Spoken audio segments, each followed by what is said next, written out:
So another thing happened. Jonathan India got his Arbiers bought out. Yeah. I love that. That is awesome. It's a lot of it. He has got escalators for next season, which is fantastic. So 2025 escalators are plate appearances starts. The max he can make is $2.05 million. And that includes 400 plate appearances, 450 plate appearances, 500 plate appearances, 550 plate appearances, and 600 plate appearances. That also includes $100,000 each for All-Star and Silver Slugger first through third, MVP first through fifth. That means he's got to stay on the field to get paid. Yeah, I think it's totally fair. And I think we talked a lot of theory about Jonathan India last year and trying to read the tea leaves, what's going to happen.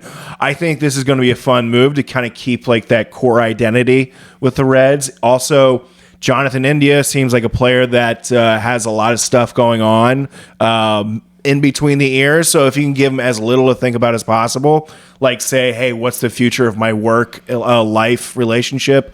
How's that going to function here? I think that's great. I think he's going to play a lot better now that he doesn't have to think about some of these things. And I think it'll make his teammates feel a bit more relaxed that their captain is going to be in the squad for a while. Yeah, and they'll be throwing around the diamond. Second, first, third, left, right.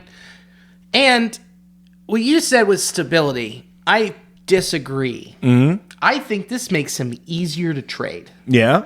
Because they'd hit the same thing with Raisel Iglesias, where they bought out his Arbiers, they gave him a full contract, set number. Because you don't have someone rolling in with an arbitrator that next year going, this is what we did, and then the number could skyrocket. Right. If he does play well.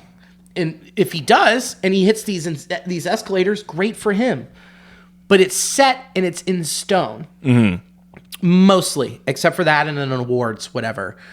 But with Raisel, it's the same thing. You bought those years out so that way you can go, all right, this is a closer. If he plays well enough, we can move him. And that's exactly what the Reds did.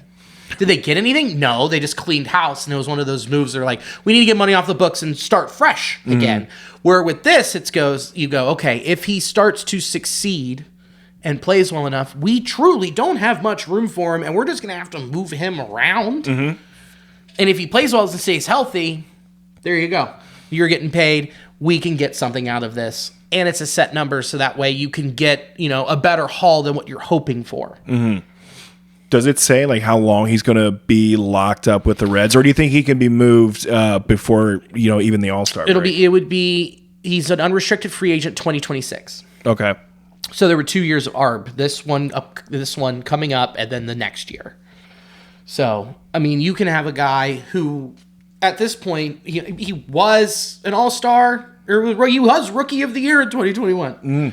He played very well, but then he has been hurt. Yeah. And this is again, worst time to trade him. This still incentivizes a lot of teams take a look and go, all right, well, maybe. But you kind of want more of a sure thing when you're giving up something like that. Right. So